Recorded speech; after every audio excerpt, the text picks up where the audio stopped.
Dr. We are Ajay live. Dudani, he had joined, but I can't see him here. We are live. Okay. So, good evening and welcome you all to the first academic session of Noida Ophthalmic Society. We have started this year with a program on retina. There is a symposium which will be held from 7 to 7:45 or 7:50, followed by a case presentation session which will be from uh, from 8 to 9 p.m. The first session is a symposium on breaking barriers in the management of neovascular AMD. I have with me Dr. Anshu as the co-chair, and we have invited speakers, Dr. Aniruddha Maiti and Dr. Ajay Dudani. Let me give you a brief introduction about our great faculty which we have today. Dr. Anirudh is heading Shushruth Eye Hospital in Calcutta. He did his MBBS from Calcutta National Medical College Hospital, did his post-graduation from Regional Institute of Ophthalmology, Calcutta, followed by his fellowship at Aditya Jyot Eye Hospital. He has been a practicing vitreoretina surgeon since over 1.5 decades. Has got a large number of presentations and awards, and his key areas are electrodiagnostics, retinal detachment surgeries, macular surgeries, and neuro-ophthalmology. Dr. Maiti will be joining us in a short while. So, welcome, Dr. Maiti. He should be here in another 10 minutes. Then we have Dr. Ajay Dudani, who is a prolific vitreoretina surgeon from Mumbai, a good friend.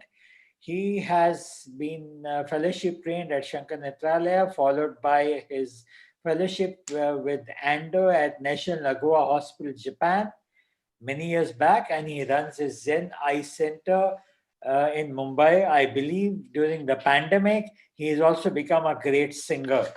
So welcome, Ajay. He has large number of presentations, and he's a great person to be with, a very lively person, and has got a very critical insight into vitreoretina.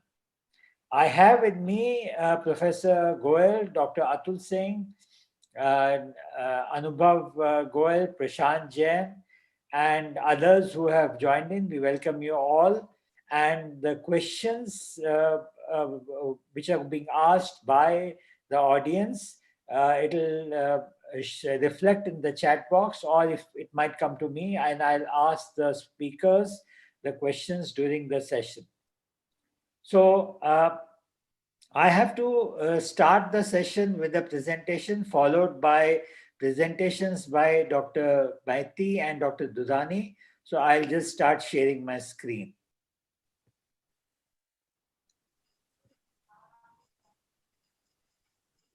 Can you see my screen? Yeah. Yes, sir. Okay, right. So the overcoming treatment barriers in neovascular AMD.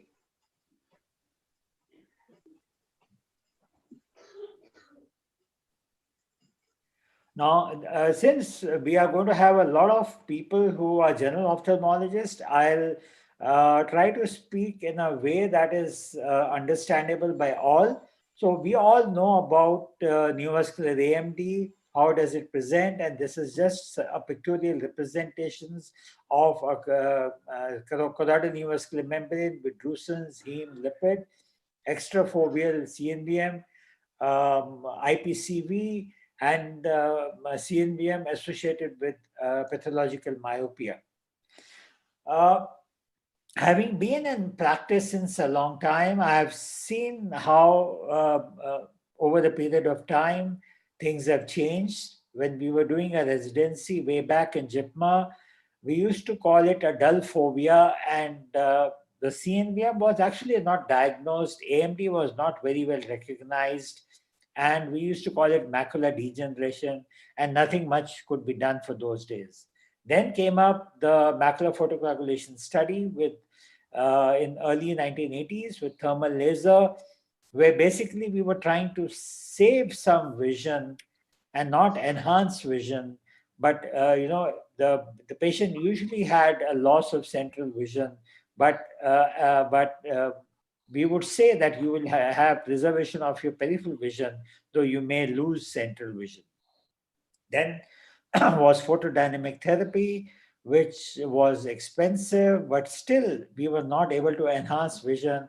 The revolution came in October 2005 when for the first time intravitreal injection Avastin was given by Dr. Rosenfeld from Bascom Palmer on in October 2005, and rest is all history. So after that, we have discovered newer barriers, and so what is the optimal treatment in 2021? There's been an evolution in the treatment protocols from a monthly regime to quarterly regime, bi-monthly regime, a PRN, that means as and when required, or a treat and extend, which is becoming more and more popular because it has got a scientific basis. But mostly in India, we follow a PRN regime. If you look at the what difference anti-VEGFs have made, if you look at the year 2000, the amount of blindness because of neovascular AMD, and look at the amount of blindness which is there in 2010, and there's a gradually downward decreasing this thing. It's almost 50% reduction in the incidence of neovascular AMD. It is also seen that if there is a loading dose, patients have better visual acuity as compared to those who do not have a loading dose. Then it was shown that it is the most difficult part, which is actually the unmet need for the patients, is to monitor their visits, and to give them treatment in such a way that their visits to the OPD become less. So, how do we optimize anti-VEGF treatment? What does optimization mean? It means maximal benefit with minimal dosage, which basically means that you need to control the disease. Am I audible? Yes, yeah, yeah, yeah. Okay, okay. So there has to be a reduction or absence of exudation. We should reduce the amount of fibrosis, maintenance and improvement of visual acuity, reduction or absence of recurrences, and a reduction in number of injections over time. So this is very important because you are taking away time or you are benefiting the patients as well as the attendant if you're calling them less. So that means you have to treat them early, treat them sufficiently, and treat them in such a manner that the treatment is a sustained response. That means a single injection lasts for a longer time as compared to giving them more frequently. Now, if you look at the treatment protocols, whenever a patient comes in, so many things need to be done: visual acuity, fundus examination, OCT, photography, autofluorescence, angiography, ICG if required. And then we have numerous protocols that have to be followed. Now, it was seen in the ASRS PAT survey that most retina specialists believe that if we give a discontinuous anti-VEGF treatment, it resulted in poorer visual acuity. And this was probably because the logistical issues of patients not coming on time, or the physicians not being available, or whatever may be the reason. So it is better to have an organized way of giving treatment on a regular basis, which is what Treat and Extend wanted to develop, so that when the patient comes in, the investigations are done at the same time as well as injection. The only problem is that in our country, because of the disparity of the financial status, many people believe that PRN may be a better option. Now let's look at the fluid which is present. Now the most important hallmark in neovascular AMD is the presence of fluid, and that's what we look at in the OCT. It could be subretinal, it could be intraretinal, or it could be sub-RPE. Now, this is just to show you, you have the subretinal fluid, the subretinal fluid, the subarachnoid fluid, and the intraretinal fluid. Now, it's the intraretinal fluid which is the most important as far as the reduction of visual acuity goes. There was a fluid study, we'll not go into too many details of it, but just to tell you that this fluid study looked at an intensive group and a relaxed group. What was the difference? That intensive group was targeting to achieve a dryness of the retina versus the relaxed group, which said that less than 200 microns of subretinal fluid was well tolerated. So uh, uh, this is how it was done with the 3 consecutive monthly injections, and then the target in the intensive group was to dry the macula, while in the relaxed group was to achieve a level where the subretinal fluid is less than 200 microns. Whenever it is more than 200 microns, the patient required treatment. And the disease activity was managed by these factors, which included visual acuity, retinal hemorrhage, presence of the amount of fluid, presence of fluid within the retina, intraretinal fluid, and the subretinal fluid. So what they found was that in the relaxed group, as well as in the intensive group, the visual acuity improvement improved almost similarly over the period of 24 months, despite there being some amount of fluid being present. But when they looked at it a little bit more closely, they found that though there was no significant difference between so this is the relaxed group and this is the intensive group, the gain in visual acuity at 24 months was marginally better in patients who had, where an intensive treatment was followed. But then we looked at the presence of an unresolved SRF may lead to formation of an intraretinal fluid. So although there was no significant difference in the best corrected visual acuity, intraretinal fluid was present in higher proportion of patients with the relaxed treatment. So when these patients were followed beyond 24 months, it appears that these patients actually did worse than patients who were in the intensive treatment group. So this is what it is, that patients who had persistent or subretinal fluid at the end of 24 months and were followed subsequently, they could eventually lead to formation of an intraretinal fluid. Now, this is just to show you examples of intraretinal fluid, subretinal fluid, and the sub-RPE fluid. So a post hoc analysis was done for the pile this thing, and they found that the dry retina tends to provide a long-term visual acuity gain. You can see here that these patients had a drier retina, so there was a significant improvement in visual acuity when followed for a longer period of time compared to those who had a persistence of some fluid. So presence of fluid leads to visual acuity decline. Now that is an important decision which is indirectly indicating as to if we have a drug that can dry up the retina faster, keep it dry for a longer time, may actually be the answer to a situation where a drug can be given over the time and it does not dry the retina.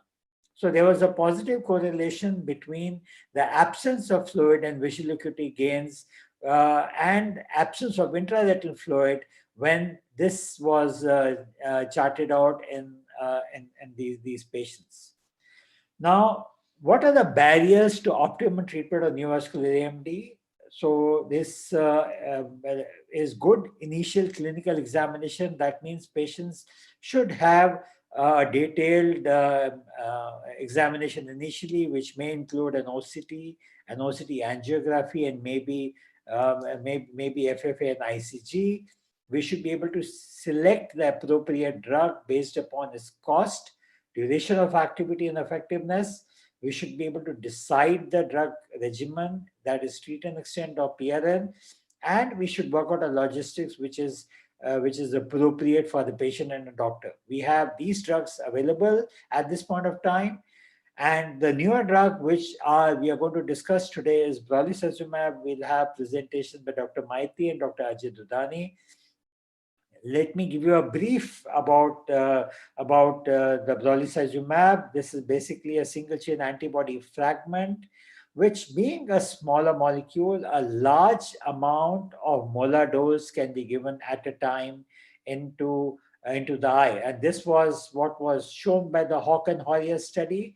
This is the Hawk study, which had study locations globally, including the US, and you had Harrier, which was located outside the US, and there were about 408 study sites. These were some of the inclusion criteria. I'll rush through some of these things because we want to hear our invited speakers and don't want to take away too much of your time. Basically, this is how these patients were enrolled. They were very balanced between brolucizumab 3 milligram, 6 milligram, and aflibercept 2 milligram. And this is the Harrier, which is brolucizumab 6 milligram and aflibercept 2 milligram. So this was what was the treatment protocol, where after the initial, so this green ones is the aflibercept, and this is brolucizumab. The aflibercept was given at 2 months interval, at 8 weeks interval, and brolucizumab at 3 months or 2 months interval, mostly at 3 months interval. That means after the first 3 injections at 20 weeks, 32 weeks, so there's a gap of 12 weeks here. Now, in case a disease activity was detected, the patients on brolucizumab was switched over to an 8 weeks interval at whatever time this happened. And it was found that if a patient did get into an 8-week interval, it was difficult for the patient to get back to a 12-week interval.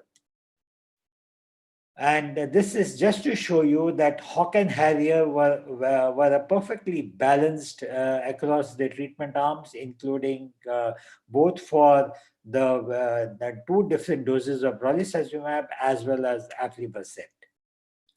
It's been shown by the study that the brolucizumab is non-inferior to aflibercept in mean best-corrected visual acuity change from baseline to week 48. The average change in best-corrected visual acuity from baseline to the period of 36 weeks and followed up to 96. So it was found that most of the patients in the Hawk and Harrier study, a significant portion of the patients were dry by about 32 weeks. There was a larger portion which was dry about 37 weeks, and more than 50 percentile were dry at this particular point of time.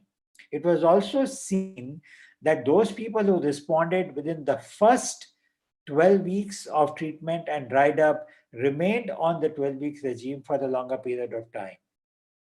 So both Hawk and Harrier brolucizumab met the primary endpoint of non-inferiority for a change in best-corrected visual acuity from baseline at week 48, and this was maintained at 96 weeks. Now, this is interesting to see that the proportion of patients who gained more than 15 letters from the baseline or best-corrected visual acuity of more than 84 letters was higher in the Hawk as well as Harrier as compared to aflibercept.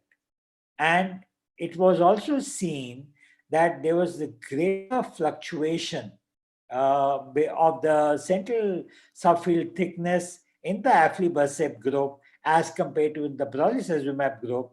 And we know that these fluctuations in the central subfield thickness is actually responsible for a long-term drop in vision for possible development of fibrosis in that area. So the Hawk and Harrier patients of brolucizumab had lesser amount of intraretinal fluid and subretinal fluid at 16 weeks, 48 weeks, and 96 weeks. The green one is aflibercept, which clearly shows how this is for SRF and intraretinal fluid for Hawk, and this is for the Harrier, which shows that patients on aflibercept had a higher chances of having fluid at various time points when they were monitored.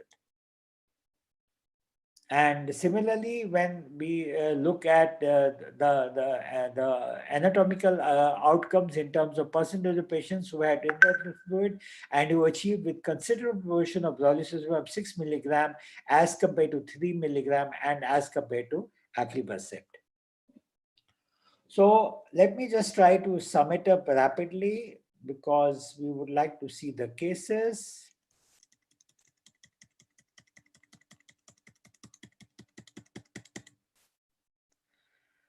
And so basically, Hawk and Harrier showed that brolucizumab is effective. We have also learned from this that a higher molar concentration can be given in the eye.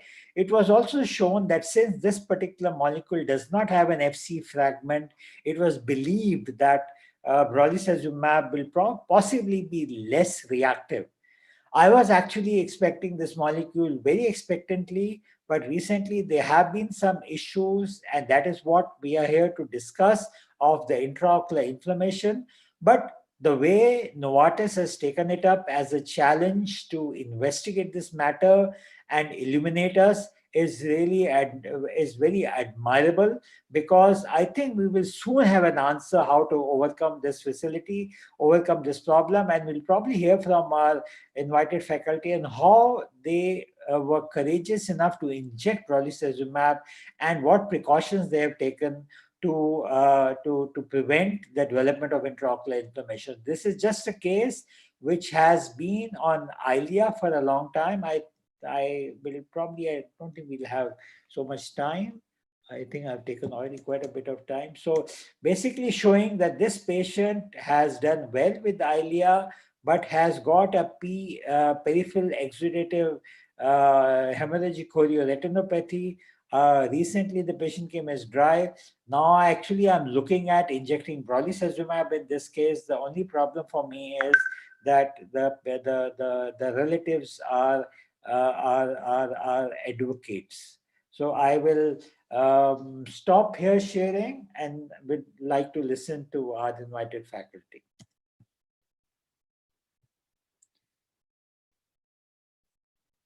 Hi, Ajay. Can you unmute yourself? Welcome, Dr. Maiti. Good evening, sir. Good evening. I introduced you. You were not there at that time A little as a bit late. prolific surgeon from Calcutta. Ajay, is there any cost difference between brolucizumab and Eylea? So I Is it think available, commercially available? the brolucizumab is commercially available as Paginex, and I think we will ask Anirudh and Ajay to answer all your questions. Okay, okay. Anirudh, you want to start? Yeah, Yeah. I'll just share my screen.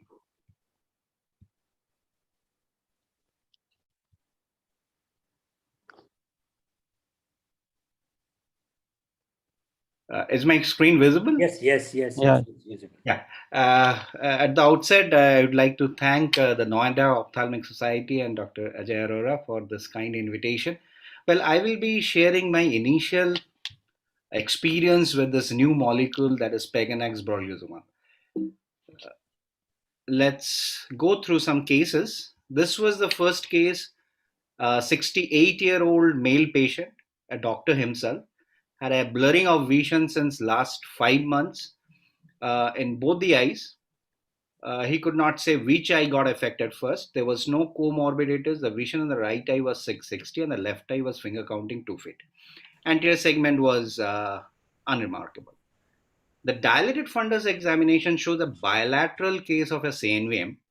And as you can see in the OCT, the right eye showed an active CNVM. The central macular thickness was 341 microns, and the left eye, the OCT shows a partially scarred CNVM with SRF. And seeing this OCT, we could predict that this eye might not do prognostically well. So this patient, we had advised eccentric, so the left eye and the right eye, he was given an option of aflibercept or brolucizumab. And in fact, I had discussed with, as he was a medico, we had discussed about the Hawk and Harrier study, and he was very much interested, and he was keen to have this new molecule, and I was also similarly keen to see what is the effect of the medicine, although this might not be the ideal first case of Paganex. But I was lucky, the patient was also lucky. The first After the first injection, as you can see, the lesion has reduced in size, and the vision also improved to 660 to 636, and the CMT reduced to 285. And this is after one injection of Accentrix in the left eye. Obviously, the vision didn't improve much, but the SRF had reduced, the lesion size had reduced. The CMT, you can see, it is reduced to 330. After the This is the OCT after the second dose of Pegnex, as mentioned in all the Hawk study as well as the Harrier study. The Pegnex is also given in a same posology, like monthly one injection for the 3 consecutive months. We actually gave monthly injection. This was after the second injection, and there was a dramatic response. As you can see, it was almost complete resolution of the CNVM, and the vision improved from the initial, which was presented as a 660 to 624, and the CMT reduced to 233 microns. And the left eye, we didn't give any injections. We were just observing because there was no SRF, and the lesion is almost dried up. So this we have given the third injection, as already mentioned, that we plan to give 3 injections. So this is after the third injection. You can see almost like a normal contour, foveal contour in the OCT. The lesion is almost disappeared, and the vision further improved to 618. In fact, the patient was so excited, he actually said, "Why not try in the left eye?" I said that this will not improve. He actually got the Pegasus injection in the left eye, and although anatomically it was same, the patient was symptomatically better. I don't know why. So if we summarize this case, this was a treatment naive case of a CNVM at presentation 660 vision, improved with each and every injection till the third injection. As you can see, after the third injection and the follow-up after 4 weeks, you can see the vision improved to 618. So the initial, the first case was really good. The patient was very happy. So let's come to the second case. This was a 56-year-old female patient, dimness in the right eye for 1 week, and the right eye had a subretinal bleed with a huge PD, which we can see uh, in the OCT. You can see this PD looks like this was an IPCV bleed because it's a thumb-like PD, which is quite suggestive of an IPCV bleed. And the way the bleeding was there, there was a quite a almost the posterior pole was covered. So we decided by this time. I had already given 2 Paganex. So I thought, let's try, because we have seen in the Hawk and Harrier study that it responds pretty good, in the sub RP fluid also responds pretty good with the Paganex. So we gave Paganex for this patient, and this patient was an outstation patient. So I was very keen to see the patient regularly. In the first week, we had done an OCT to see whether there is any inflammation. There was absolutely white eye, and to my surprise, within a week there was a reduction in the subretinal fluid as well as a PD height, and the vision from finger counting close to face actually improved to 1/60. The same patient, when came after 1 month, there was further improvement in vision to 660, and as you can see, the PD height has decreased quite a lot. This is after the second injection. You can see the ped is almost gone, and the hemorrhage has also significantly reduced. The patient is symptomatically much better, and vision improved to 636. Now this patient, we have already given the third injection. So from finger counting close to face, this actually improved in 2 to 3 months time, 636. So this were the treatment naive patient. The first was a CNVM. The next one most probably was an IPCV bleed. That time it was a COVID time, so we were not doing this any angiography. We were doing the OCT, the baseline OCT, and treating. The third case, this was a 62-year-old male patient with the dimness in the left eye for 2 months, hypertensive, anterior segment was normal, and the left eye showed an active CNVM or a PCV. I will come to it why there was a query of PCV. This was at presentation 660 vision with a PED. The CMT was 582 microns, and he was been given 3 doses of eccentrics, and it responded pretty well. The vision improved to 618. There was the resolution of the lesion. But after this three loading dose, when he was been followed up, after 6 weeks after the third injection, there was an recurrence of the lesion. As you can see, the vision from 618 to it worsened to 660. And this time, if you see the PD, it was actually an notched PD, which is also very typical of a PCV. So it might be the PCV lesion. So this time we advised Peganex, and this is a picture after 4 weeks after giving the injection Peganex. The vision again improved to 612. And as this was a refractory case, obviously we were not giving injection monthly. This patient has already gone more than 2 months and he is quite stable. So if we summarize this case, this was the picture after 3 doses of eccentrics. Obviously, 3 doses of eccentrics, it was doing good, but there was a recurrence after 6 weeks when the vision dropped to 660, and with a single dose of Peganex, it improved back to 612. So this was the Peganex after there was a recurrence following 3 doses of Accentrix. Now, the fourth case, this was 64-year-old female patient, dimness of vision in the for the last 3 months in both the eyes. And right eye showed a scarred CNVM with a small SRF, and the left eye was active CNVM. Right eye, we had given 1 dose of Accentrix, and the left eye, 3 doses of Eylea.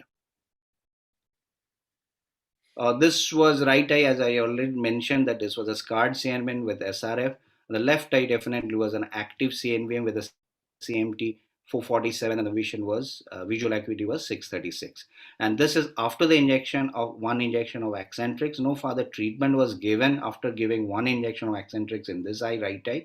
But left eye with 3 doses of Eylea responded pretty well. The vision improved to 612, and there was a complete resolution of the activity. But after this patient, like the previous one, had a recurrence after 6 weeks, the vision dropped down to 660. So there was a reactivation of the CNVM. This time we had given Paganax, and there was a dramatic response. Again, the vision came back to 612. And this patient, around 6 weeks follow we have already done till now, doing pretty good. So this was recurrence after 3 doses of aflibercept, 660 vision, improved with a single dose of Paganax to 612. Coming to the last case, this 78-year-old male patient had a dimness of vision in both the eyes.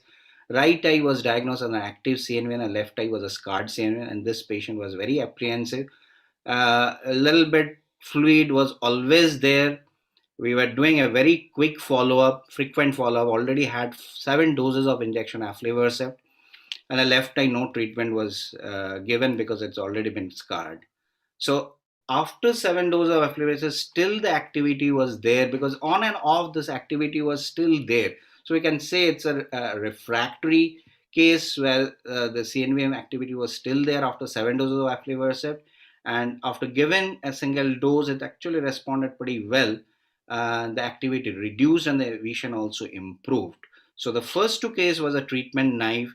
Then it was a recurrence following an loading dose of injection Accentrix. And the fourth case was a recurrence after 3 doses of aflibercept. And the fifth one was actually an refractory CNVM who was treated with 7 doses of aflibercept. All the cases actually responded pretty well with this new molecule of brolizumab.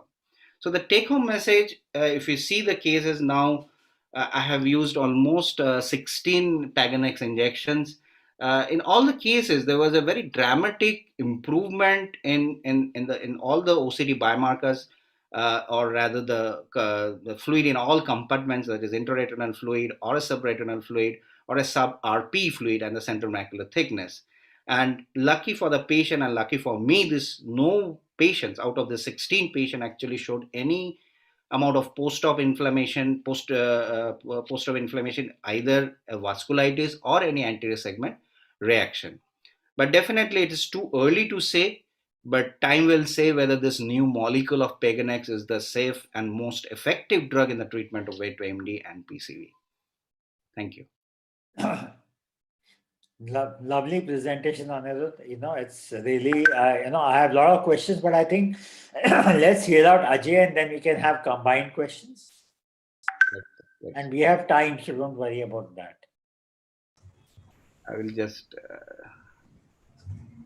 Anshu, I want you, Prashant, Anshu, Ruchir. I see you there, Anubhav. You can put in your questions later on. Sure, sir. Just a minute, I need to share. No? Do it. And just for people to know that Ajay Dudani has learned how to sing well now. No, not really.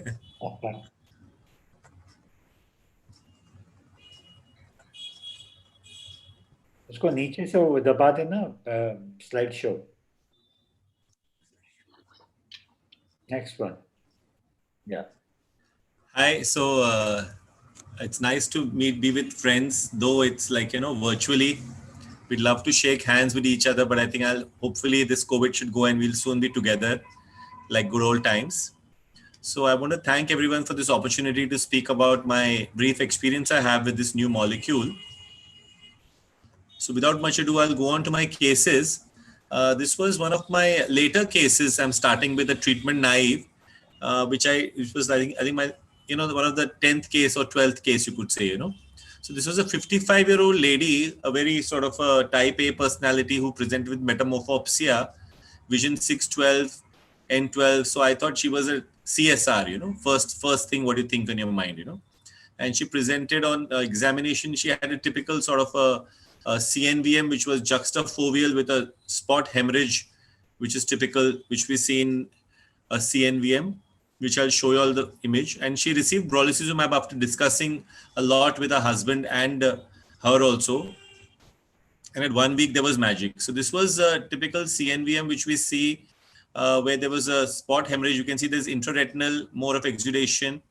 It's an intraretinal neovascularization with IRF and SRF, which is visible here. So this is how it was, and this is how it was at 1 week. I mean, there's no trace of that fluid or the lesion. You can see the whole map which is seen there, I mean, you can't see anywhere any sort of. So then I did a high definition scan through the lesion, and here you can see there are a few HRFs, hyperreflective foci, and the slight elevation which you can see in the high definition scan, So it was almost like we gave a slap to the CNVM and it just sat down and became flat. And I saw her back again now. She came back a month later also, and she's doing equally well.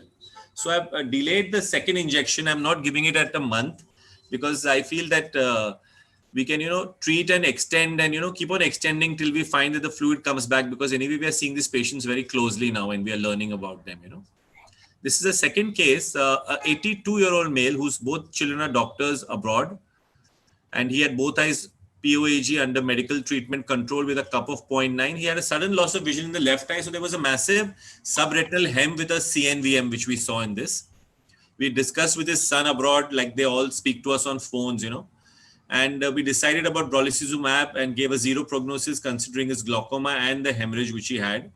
And at 1 week, I was quite surprised. So this is how it was, that mound, as you can see. And there is this subretinal heme here, which was there, red colored. And this elevation. And this is at 1 week, And then he just came yesterday to me. You can see there's a flattening. And he said, actually, he could see. So I didn't check his vision 1 week. So I called him back at 1 month. And then again, that it had become flatter. And you can see on the map that, this is much less here, the elevation.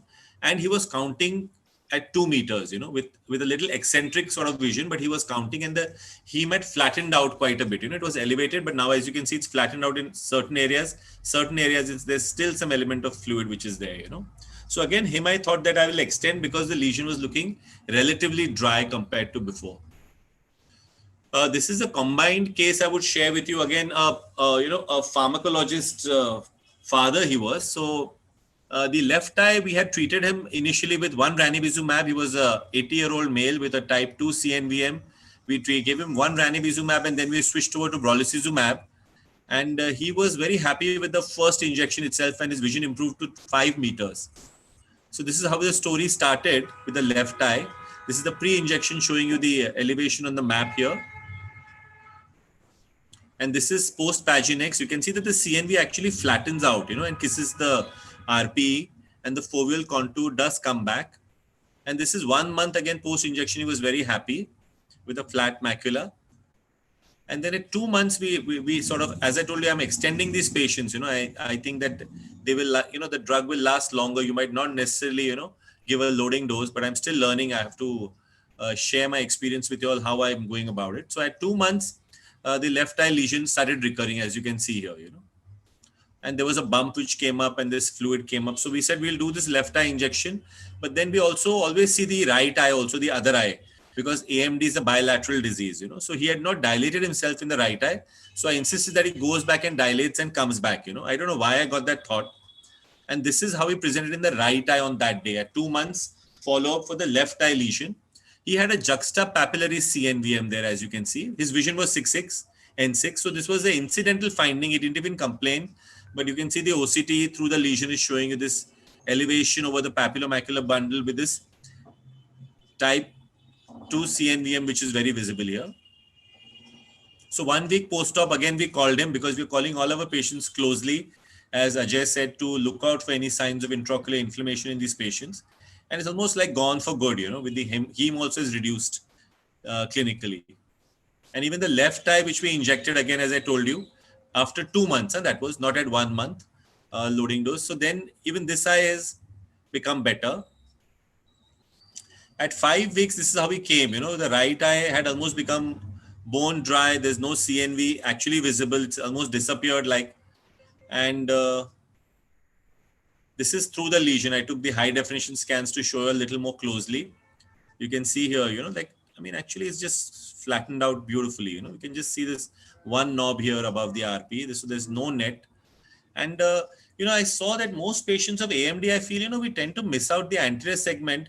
Most of these old patients are pseudo-phakic and they all have some element of PCO, which, we miss out in our hurry of treating the AMD. So he had a diffuse PCO also. So I yagged him in this follow-up at 5th week, which he came for post-second injection. And then post that, he was quite happy even with the left eye, because he was complaining my left eye is not that good, doctor, because now he expects a magic in the left also like the right, but you can see that overall the lesion is very good and the foveal contour is there, so post YAG, he did much better, I felt in the vision wise also, and his, contrast improved. This is one of my prize cases. She's the first lady whom we treated. So she's a 64-year-old lady with an occult large CNVM, a large PED. She had multiple past interventions. As you can see, she had received 24 ranibizumabs, 5 aflibercepts, and the first brolucizumab was injected on the 30th of October, and the second a month later. Now, why we injected it a month later, we'll show you the story. So this is how it starts with a PED in 2018 October. After 2 injections, you can see the flattening which is there. But then it came back with a vengeance, like how all these PEDs come, So she kept on receiving injections monthly, month and a half, eccentrics. Then we switched to Eylea.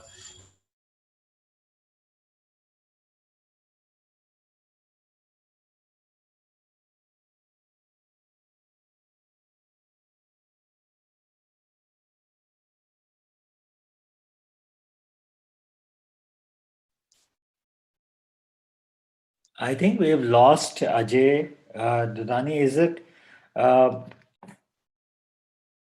Sunil, can you please check if why the connection with Ajay is gone? Sir, he's logged off. He's I think locked up? bandwidth issue. Yes. Okay, so maybe maybe his this thing was not charged. I will call him, but anyway, we can start discussions. Anybody has any questions for Dr. Maiti? I would like to ask you.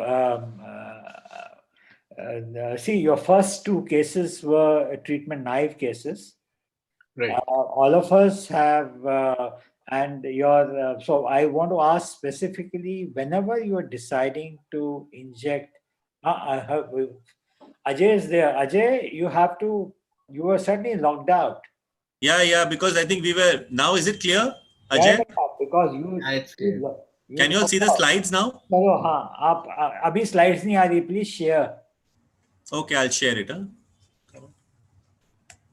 I'll share it, yeah. One second. Share. Now is it seen? yeah now it is seen correct Okay, sorry about that. I think the connection was a little this, we had to reconnect. Sorry about that. So this is how the story went of this lady who received 24 eccentrics and 7 ileas. So it is to keep coming back, and you can see that, these lesions.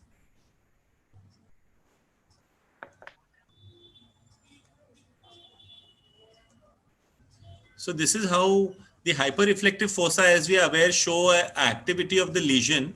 They are either migrating RPE or pigment-laden cells with exudates and fibrin and microglia. So they show activity. So this is how you can see that there are a lot of exudates here, HRFs which are seen here, So after first of the injection, look at the flattening of the PED. Yeah?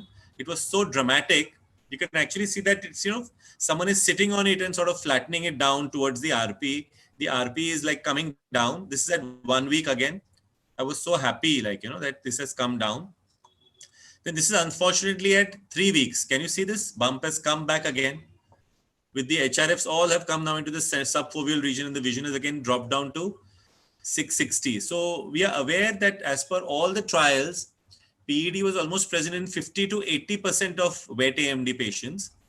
And only 25% of the PED is actually resolved in all these trials, whereas 80% of all the fluids go away. So PED is a very tough nut to crack, which we are very aware of. So we decided to give the second injection, as you will see from this case, because it didn't show the persistent response which we wanted. So this is when we gave the second injection. On day 3 post second injection, her vision again recovered to 618 from 660, and you can see there was a 200 micron reduction in this height. I'm just measuring the height here to the approximate choroid level, which is not very clear. As you will see, as we go ahead, the choroid will getting clearer here, So again, we had a 100 microns further reduction in day 10 post-op, and the vision again improved to, was at 618. So at 5 weeks, when she came back, post second injection, her vision was 612. Now you can see the close approximation of the PED to the choroid here. It's actually the foveal contour is back here. It's not actually flat enough, but totally flat, but it's very, very good compared to what it was before. So again, we decided to extend it and see, because it's still working and the vision is improving, and the PED is flattening. So I'm not necessarily, like giving 3 loading dose to all my patients, except maybe treatment naive, I might give this. This is the next case which I treated, again, a patient receiving previous multiple treatments, a 80-year-old, very nice South Indian lady with an occult CNVM being treated with me from 2003. So we are before the VEGF era. So she's received 2 PDPs and then multiple PRN, ranibizumabs, almost 40 injections.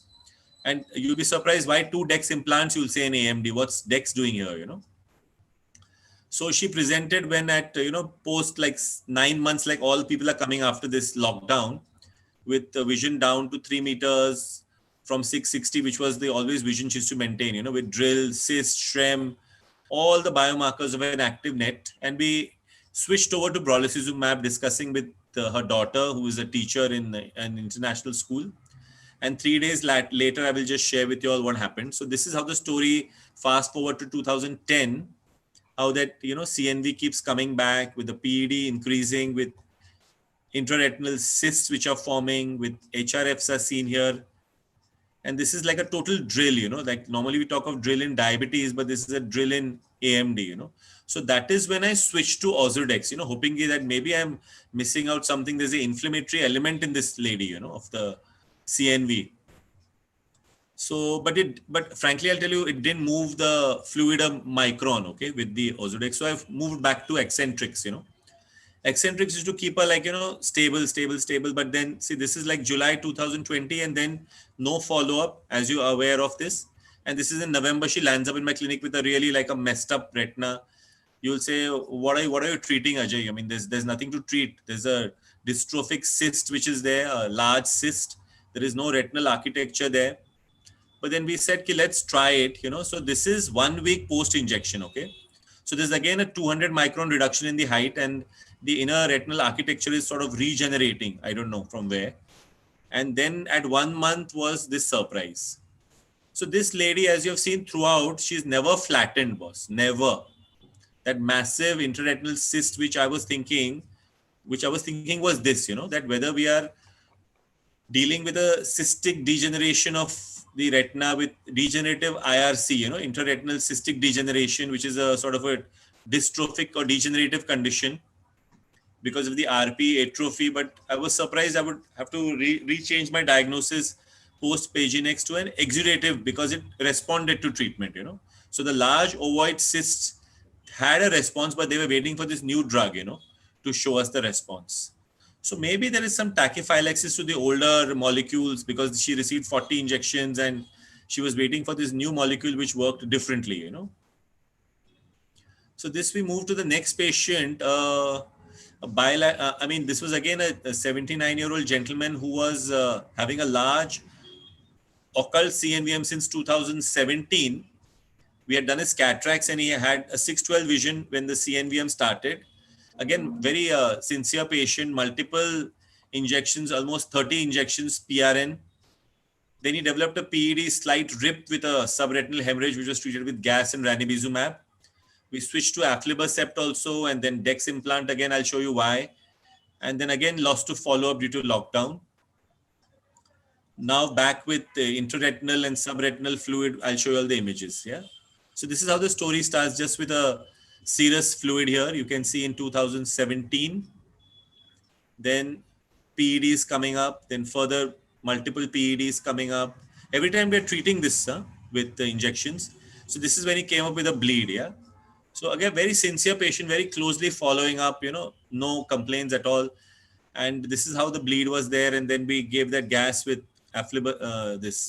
ranibizumab to him. So he improved, then he used to not improve. Then this is Jan 2020, pre-COVID, okay, you can say. So there's a PED with SHREM, with IRF cysts are there.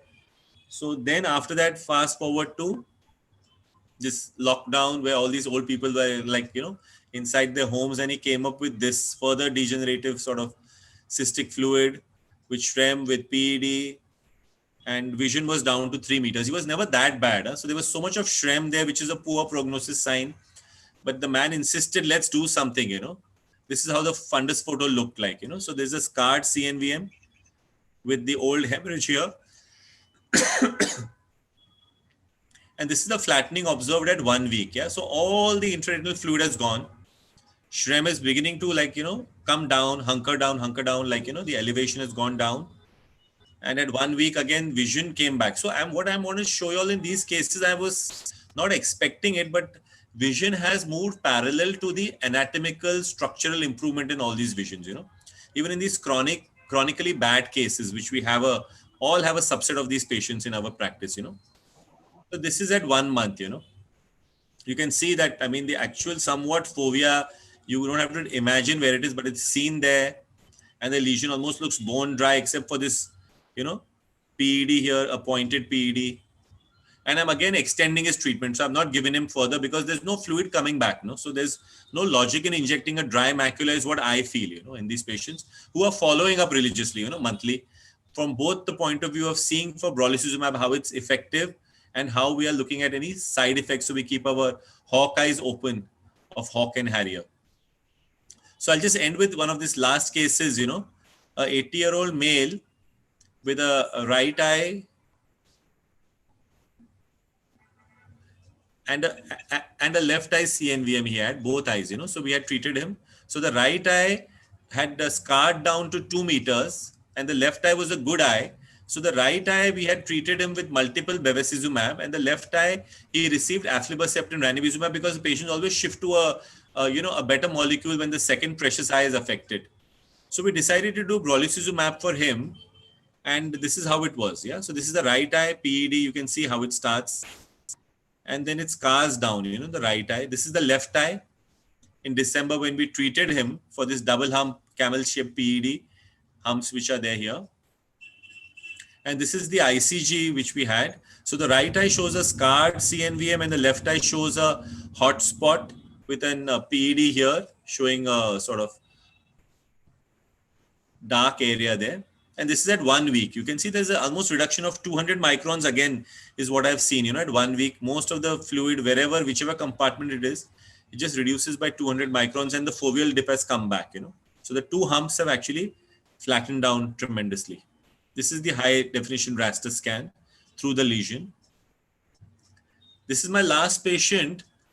Again, an 80-year-old lady, right eye, occult CNVM, a conical PED, 80 ranibizumabs over 10 years, because as you're aware, PEDs don't, flatten. And the left eye was a scarred CNVM. So post-lockdown, again, vision dropped to 616, both eyes. The lady came back running when the lockdown was opened. And then we moved her to brolucizumab. So this is how the story starts, as you can see here. There's that, PED which flattens, then this PED comes back, fluid comes back.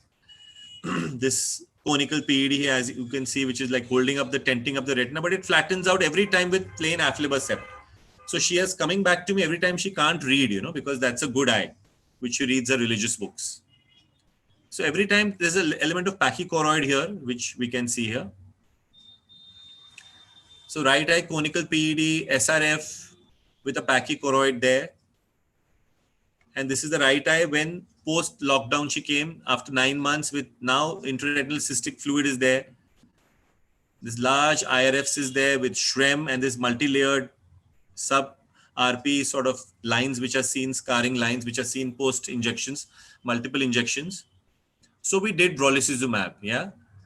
And this is the left eye. I just want to interrupt with that also. There was a recurrent of a temporal to the scarred. There was a PED which came up, in this eye also after the 9 months of this.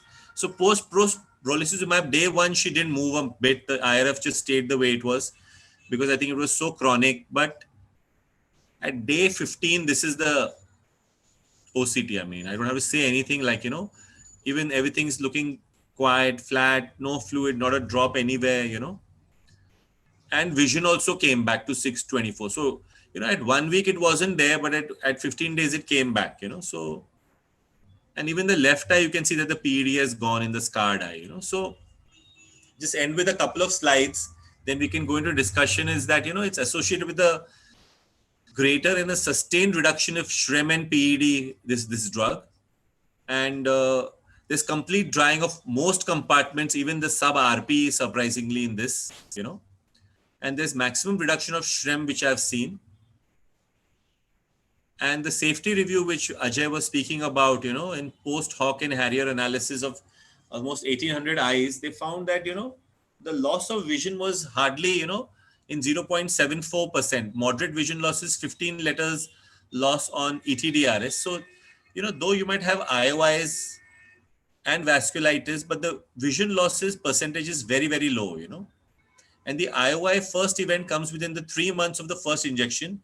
That's why we are following up all our patients, at monthly intervals, to see for the effect and the side effect both, This was the AO 2020, IRS registry, which they did of 1,200 patients. And they said that the risk of, IOI was highest in 6 months, if a patient has prior IOI to develop post-injection IOI. So the overall risk of retinal vascular occlusion or retinal vasculitis is 0.4, which increases to 4% if there is prior IOI or RO within the last 3 to 6 months in that patient. So I think if we exclude this subset of patients, we'll be very happy and our patients also will be very happy. So this is my last slide. So 50% of wet AMD patients have unresolved fluid as per all trials. 1/3 need monthly injections. So we had an unmet need in this wet AMD, slot which was there of these patients. And why do these patients develop IOI and retinal vasculitis? is maybe that, one theory which the has been given to us is that there is something like treatment emergent or boosted / induced anti-drug antibodies, ADAs, which are there. So there's a greater and a sustained reduction in PED, as you saw in my patients, and of SHREM. And this is a very small molecule, so maybe it penetrates better and has a very rapid clearance and more active binding. So thank you very much for your patient hearing. Thanks so much. Yeah. Thanks, Ajay. Thank you so much. I think we've had a good presentation. So I think most of us, I think the main question that is in our mind is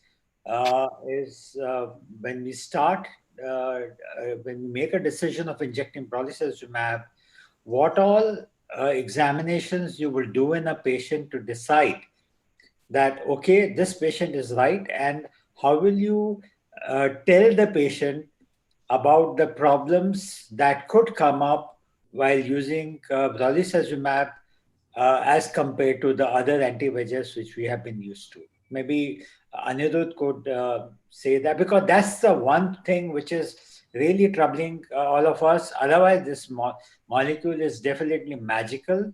It gives beautiful results by all the presentations which you've made. So I would like each one of you to tell how did you approach your first patient, and what all you look for, and what was your follow-up schedule to rule out any intraocular inflammation happening post-injection? Yeah, I think I have already discussed the first patient. The plan was that I will start this new molecule in a refractory case, but it didn't happen like that. This gentleman actually opted for this brolucizumab molecule. Yes, I was really apprehensive in the post-op. In fact, that was the time when Dr. Rajanarayan had reported an inflammation following Peganax. So I was actually seeing this patient very frequently. The next day I saw this patient and there was phone calls, but luckily nothing happened. But definitely this Dr. Raja's case also, that was a post-cataract patient, I think 7 days post-cataract. So the main important thing is you need to rule out any inflammatory component. If we see any sort of inflammation, we should avoid this molecule. Otherwise, I think this side effect is there definitely, but if you see the percentage, I think the 15 cases out of 10,000 injections got some sort of vasculitis, and only 5 out of this 10,000 injections had a dip in the vision. So it is pretty low. Definitely, this component is there, and it is there with any other anti-VEGF molecule. I think this vasculitis, we are overseeing it. And if you see 1,000 injections which has been performed in India, apart from one case, there is no reported case of vasculitis. So that is a positive thing we should see. And we are actually seeing this patient. Not a single patient of mine had any sort of inflammation. Sir, I have a question for you, Anirudh sir. Yeah. I'm Dr. Anubhav from Eye Care Hospital, Noida. Good evening, sir. Good evening. Sir, I just want to ask whether the consent has any change, especially for Pigenex as compared to other anti-VEGF consent. Do you use the same consent form, or you have changed the consent form? The same consent form. And if you see the initially this inflammation component was there with any other anti-VEGF, and including the biosimilars. So nothing different with this new molecule. But I think you will have to add to that because when we made the consent form for AOS, I was involved with that consent form for Avastin. There is no mention about an occlusive vasculitis there. So I think that occlusive vasculitis will probably have to be mentioned. Sir, Right. I have given around 7 injections so far, and I have also generated a new consent. Basically, even if we see that AIOS consents also, if you go through the Lucentis consent also, they have probably not seen towards the last part of the consent I have mentioned about Avastin rather than Lucentis in that consent, if you go through the consent carefully. So I have modified the consent and I have put specifically about the chances of inflammation in these cases. And I regularly explain my patients that the risk of inflammation is almost 4 times that of the other injections. But then it is a wonderful drug which I have noted too. I didn't have any complication yet with any of my patients, and all of them are doing pretty good. In fact, out of 4, there is only one patient who is treatment naive right now, and there are 3 who are had been treated earlier with eccentrics and are doing fairly good, I would say. I think we should, apart from the consent form, this all patient of mine I had actually mentioned about this inflammation. In fact, one of my he is also in medico, refused to take Peganex, rather opted for aflibercept, going through the literature. So obviously, this initially we should always do a verbal discussion with the patient and let the patient. I feel while mentioning in the consent, we should have a general consensus consent, Right. or an approved consent instead of individualizing the consent. It should be in a proper format, because this is a legal thing. Which, if anything happened to even a single patient in your practice. I think Anubhav, VLSI should probably be coming Yes, out sir. with a consent, but before that happens, I think each one of us has to mention to the patient of what is actually being discussed globally about pralicizumab. What I But would like verbally to ask, informing the patient will be a good option, sir, because whatever is not written is not legal. I agree with you. I agree with you. That means we should probably write down everything possible, what can happen, and explain to the patient, and then go ahead and use it. Even if you are using the general anti-VEGF consent, Anubhav, I suggest you there are columns in which you can write specific about the drug also. Yeah. ठीक है, sir. You can write that. The other thing which I want to mention is when you're examining a patient post injection, what all things you're looking for. This is for everybody to understand so that you don't miss out any information. I think we should see the anterior segment.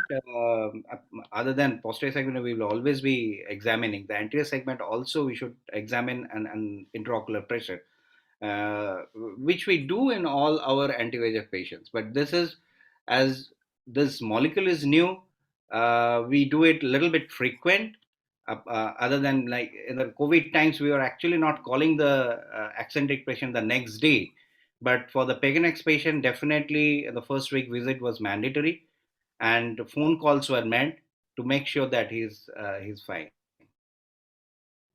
The whatever literature is available, Pagenex inflammatory response, which is immune mediated, usually does not happen after the first injection. It usually happens later on. So It can happen with the second and third injection as well. yeah, because it's a type 3 and type 4 immune mediated response, which is what is important. So, have you ever thought of injecting a steroid with the Pagenex while injecting? Not yet. No, I think we were in some webinar. Somebody actually injected an Dex, not dexamethasone injection along with the Peganex, but I didn't do it myself. No, this is my plan actually. No, what am I doing? No, most of my patients post-op regimen, we give them antibiotic drops. So I usually add a Nevanac or a NSAID and a topical steroids to my patients. So I actually do it for most of my anti-VEGF patients who are diabetics, because that they have an element of CME with CSME. So we feel definitely these two drugs will, act synergistically with the anti-VEGF. So that's what I'm following. My patients are receiving topical antibiotics, NSAIDs, and topical steroids. Tretfort is what they're receiving. So, anybody has any other questions before we move on to the case discussions? And I would request Anirudh and Ajay to stay back. Anybody wants to ask them any questions, or should we move ahead? No, I was just asking, what is the cost? Cost, is there any difference in the cost of Pagenet? Slightly higher than eccentrics. It's not very costly, sir. It is not much as much as Eylea. That's why the Eylea company is now trying to, reduce the price to, make it competitive. It is a very attractive price as Yeah, for the really drug. attractive. Yeah, compared to what is Okay. available in the West. Okay. Yeah, so I would request Professor Goel and Dr. Atul Singh, who are chairing the next session, to start the proceedings of case discussion, sir. Okay.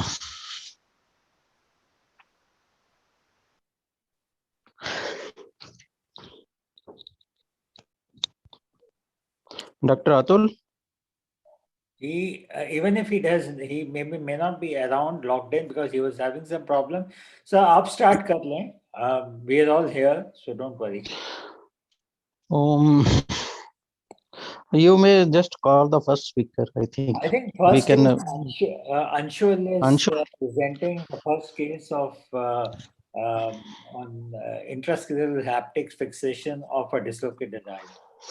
So Okay. the plan for this is 5 minutes of presentation and 5 minutes of discussion.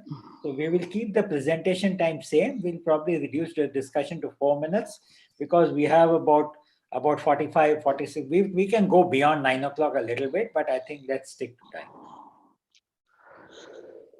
Anshu can. Dr. Anshul. Anshu, you are muted. Can you unmute yourself? Anshu, you are muted. Anshu, you are muted. Sunil, can you unmute Anshu? I'm trying. He's just muted. Can you hear me now, sir? Yeah, we can hear you now. You are Can you muted earlier. Right. Can you see my screen? We can. Please put it on the on the slide. All right, so I'm going to talk about the intrascleral haptic fixation of a dislocated eye, just a small surgical technique presentation. Basically, eye dislocations has been reported at a rate of about 0.2 to almost 3%, and it may occur early within 3 months, or it is a late complication of cataract surgery. Prior vitreoretinal surgery or a trauma can precipitate that, or an inherent pathological process such as pseudoexfoliation or a connective tissue disorder contribute to the lens zonular weakness and the dislocation of the IOL. So for a VR surgeon, variety is the spice of life, and we see all these kind of IOL situations in our life, which makes us, treat these patients in different challenging ways. So the technique which I'm going to talk about is about the simultaneous rescue and intrascleral tunnel fixation of a dislocated three-piece IOL. It is least invasive to avoid excessive manipulation, to manage the same IOL in a normal position, and you can trade between 3 to 5 sclerotomies based on the techniques being used. The IOL haptic can be secured using a scleral tunnel or cauterizing the haptic as in a Yamane technique. So this is a small video which I have put. In this video, this is the patient, a 60-year-old lady who came with dislocation of the IOL in the vitreous cavity. You can see that there was fairly good, capsular material there, but not adequate support probably, which has led to the dislocation of the IOL. So first we mark the 180-degree opposite points, 2 millimeter from the limbus, and then we create a small tunnel juxtaposing the markings using an 18-gauge needle.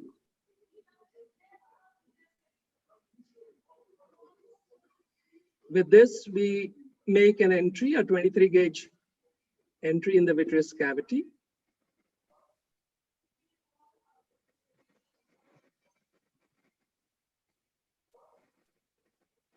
Following this, the removal of the capsular fragments and the lenticular matter was done, and a complete vitrectomy was done. Then the pre-marked sites are now used to form the 23 gauge entry points, or you can call it an exit point for the haptics. And then the IOL is lifted and the haptics are now exteriorized using the handshake technique.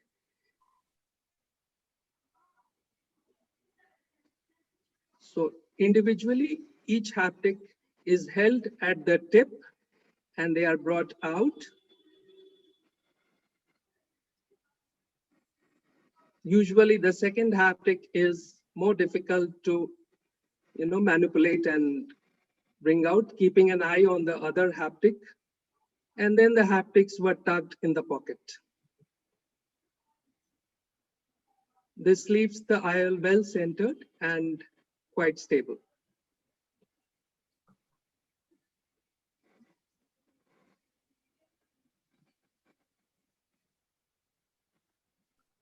A partial FG is usually I do in all these cases because that helps in better centralization and the centralization of the IOL.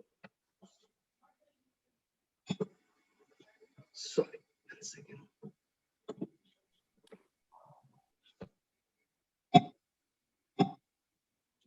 So it is usually advisable for all anterior segment to put a 3-piece IOL in the sulcus in case of any doubt with the integrity of the capsule.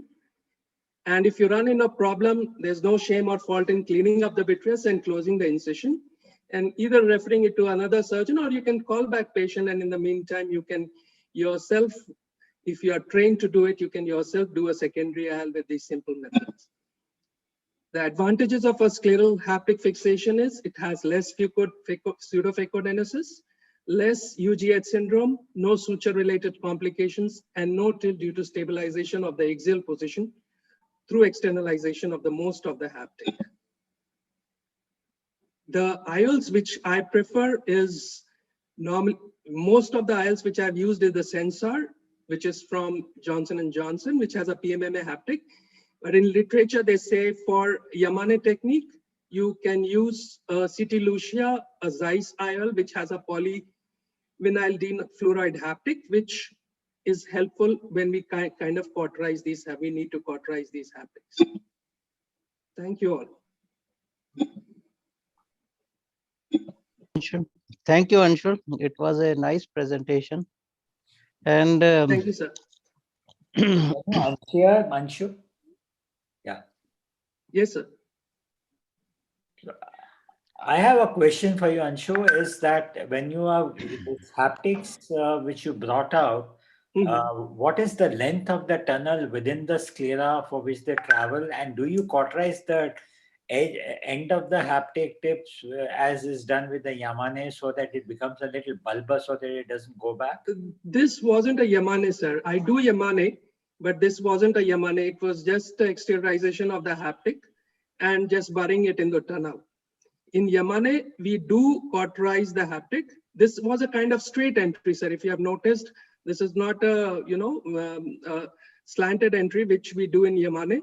It is a straight entry for which I prefer to do in these kind of scleral fixations. So it comes out straight and then it goes into the tunnel. Yes, sir. Okay. Because there is a curvature of the haptic and there is the haptic is malleable, so it goes in that way. And there's no risk of it going back. Not really, sir. Okay. Because it is tucked in the tunnels, it keeps the haptic well in place. So I had done like this, but I was so scared that I sutured it. Oh no! I'll be frank with you that I have actually reduced the number of entries by using trocar. Our usually vitrectomy port at 3 and 9 position, and use these exit points as vitrectomy points earlier. Exteriorize the haptic through the trocars and then gently remove the trocars to take the haptic, keep the haptics out in place. I have done many cases such like sir, and the stabilization is quite good in such cases. So if you are well placed, if the haptics are well placed in tunnel, then stabilization is quite good. Right. how far is the tunnel entry from the exit port? What is the Pardon me? what distance do you keep between the scleral tunnel entry and the exit port of the haptic?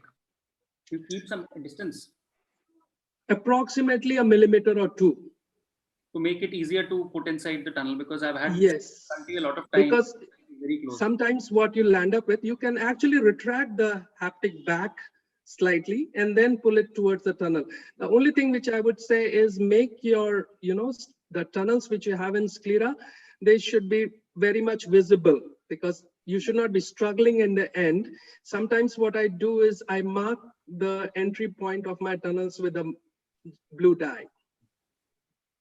A small modification which has been, I tried it once, has been actually has been suggested by Sangeet, where you enter with a needle from just beyond where the entry point of the tunnel is going to be. You bring out the needle, so your needle in the tunnel works as a tracking railroad method in which your haptic slides in. Right. That is also possible. There are people who have actually brought out the haptic and kind of reinserted back in the cavity to stabilize the IOL. There are reports of that also. There are different ways. There are hundred of ways to do it. Yeah. One thing which I would suggest is, which I actually burnt my fingers on this, is to a single piece IOL, which I was not, we wanted to put the same IOL. We sutured the single piece IOL just like a sutured SF IOL. But what happens is that single piece IOL, when you suture it up, it actually becomes a little twisted. So the patient had some astigmatism. I do not know how, but over the period of follow-up for about 4 to 5 months, that astigmatism became better and the patient was stable. But it was very traumatic for the few months that every time patient comes, the IOL is nicely placed, but the IOL is a little bit tilted with causing astigmatism. Right. So any more questions? I think even if the IOL is tilted within the vitreous or within the in the posterior segment, it does not make much difference in the optics. Actually, the vision is not much affected by the tilting of the IOL within the vitreous cavity, because the refractive index in front and behind is almost same. So the deviation of the rays of light is not much. Sir, if they say, they have done studies, if they say if the IOL tilt is more than 10 degrees, it does cause astigmatism. It does cause, sir. It causes astigmatism, but with correction, the vision is almost the same. Yes, sir, that is true. So there your ego gets hurt, sir. So should we go to the next one? The next presentation. So I think with next is Dr. Prashant Jain or Dr. Anubhav? Next is Anubhav, sir. Anubhav is presenting my experience in ROP. Okay, Anubhav. Dr. Anubhav. Okay, sir. Good evening, sir. I'll just share my slide.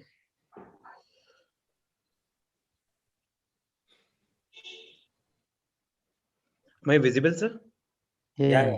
Make it slideshow, Anubhav. Yes, sir.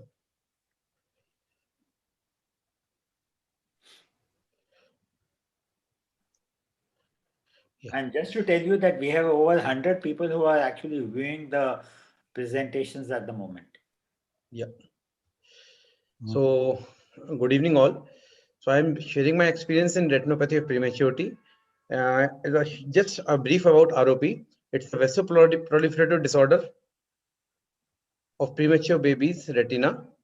Recent Indian screening guidelines given by RBSK says that all infants below than 2,000 grams and below than 36 weeks of gestation should be screened for ROP. With the increased use of advanced neonatal care and increased premature survival rate, ROP chances are increasing day by day. So I'll be directly sharing my my experience in 2 cases of ROP. First case is of a premature baby boy who has a gestational age of 29 weeks at birth, and birth weight was 870 grams. I saw that baby after 4 weeks, that is 32 weeks, and that time the weight was 1070 grams. Baby was having anemia, multiple blood transfusion was done, was on ventilator, and a lot of systemic issues. So this was a picture of the baby. This is, I'm showing one eye. Picture was same in both the eyes. So you can see dilated tortuous veins, and there was complete absence of vessels just outside the zone 1. And this is a picture showing complete avascular area. We initially injected this, we made a diagnosis of rush disease since there was no typical threshold disease features like staging seen in this case, and there's abrupt stopping of vessels immediately after the vascularized zone 1. So we made a diagnosis of APROP or rush disease, and initially we injected the baby in both eyes with injection eccentrics, and immediately after 3 days of eccentrics, the vessel normalized. Whole tortuosity and dilatation is gone. But unfortunately, there was recurrence. After 3 weeks of injection, you can see stage 2 with avascular retina, and we lasered the baby after that. So baby did well after that. The second case, it was a premature baby with gestational age of 31 weeks and birth weight was 1,100 grams. After 1 month, I saw the baby. Baby was 35 weeks with a weight of 1,320 grams. Again, fundus picture was showing dilated tortuous vessels with stage 3. You can see vasoproliferative lesions in the vitreous. It was in the temporal area. It is in the inferior temporal area, and you can see easily ora serrata showing the whole area of avascular retina. So since it was in the zone 2 to 3, it was in the posterior zone 2 to 3 threshold ROP. So I directly lasered this baby, and after probably 2 weeks, this whole plus disease has gone, and the retina was showing very good scarring. So according to ETROP, type 1 ROP was classified as high risk pre-threshold ROP, and which needs immediate treatment. Low risk pre-threshold ROP needs just observation. There are various landmark trials which have shown that there is significant anatomical improvement after various treatment. Cryo ROP has shown improvement in ROP treatment after cryotherapy, but the unfavorable anatomical outcomes are very high in this cryo ROP group. So ETROP was another landmark trial which shows effectivity of laser treatment in ROP and shows significant reduction in anatomical unfavorable outcomes from 27 to 19%. But and after that, beat ROP came, which shows the importance of anti-VEGF in ROP. And after this study, whole understanding for ROP treatment has changed. The treatment came from cryo to laser, then injection started, and the picture has changed. The unfavorable outcomes has decreased from 27% to 4% after the injection introduction in the picture. This study also shows that zone 1 ROP responds well with anti-VEGF, but zone 2 ROP fortunately responds well with laser treatment instead of anti-VEGF. There were more recurrences seen in zone 1 if we did laser, but if we did laser in zone 2, the recurrences were less and the results were good. This also shows, this study, beat ROP also shows that after injection alone, recurrences can be seen as late as 1 year. So we need very good follow-up of the baby, which might be tiring for a treating surgeon and the premature baby and parents all. And anti-VEGF treatment and laser treatment both are very good. Instead, giving anti-VEGF is very comfortable, but laser is still the gold standard treatment. And most of the surgeons, most of the doctors now prefer anti-VEGF injection followed by rescue laser after 2 to 3 weeks once the zone 1 vascularizes, which I also follows. So this is the picture of RetCam, which I am showing how to give the laser in a ROP retina. This is a stage 2 and plus disease. You can see whole avascular retina after this. So this whole area has to be lasered till the ora serrata. This picture showing how the laser has to be given and how the buns has to be placed. So this is picture showing significant good resolution of ROP after the significant good treatment. This is the smartphone imaging which I innovated just for the convenience sake, and which has simplified my screening and explanation to the parents massively. So you can see how I have used 20 diopter lens and 28 diopter lens, 40 diopter lens, which is giving a very good comparable images as compared to Trinetra and Opto's view. So why to screen ROP? Premature babies are never born with ROP, but 50% babies may develop ROP, which might resolve spontaneously, but in only 50%. Rest might have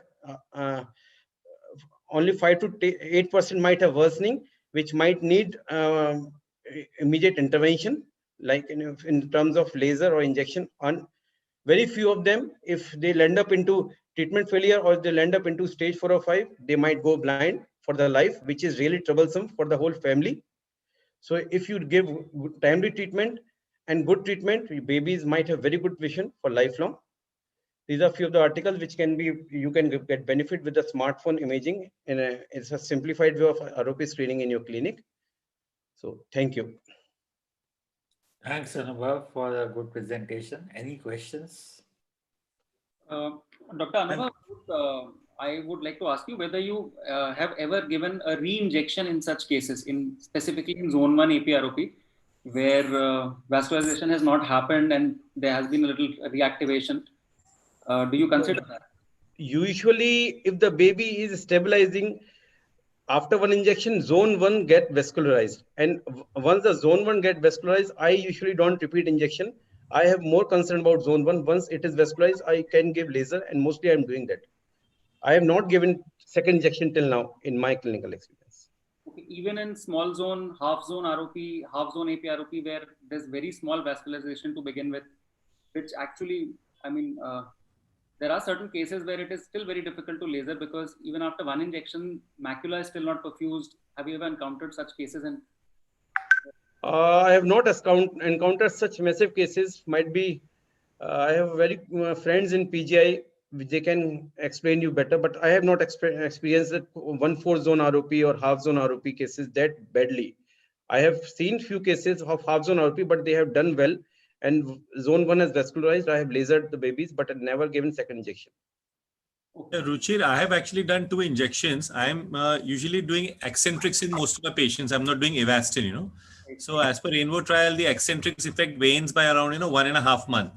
And if in these babies, if they are still very small and, super premature, you cannot laser them because the media is not clear or anything, or for whatever reasons, the systemic condition of the child, then I've had to inject, repeat injection at about 1.5, 2 months in a couple of these babies only. But otherwise, I usually try to catch them and laser them, as Dr. Anubhav said. I think that's the best combination therapy, But then when I was speaking to Mrs. Mintz Hittner, who did that BEAT ROP trial, she said, why you're doing 2 things which will create different 2 complications, because initially we were worried about the anti-VEGF side effect. Then laser, we all know, induces myopia, So she had a different thing of doing only a monotherapy,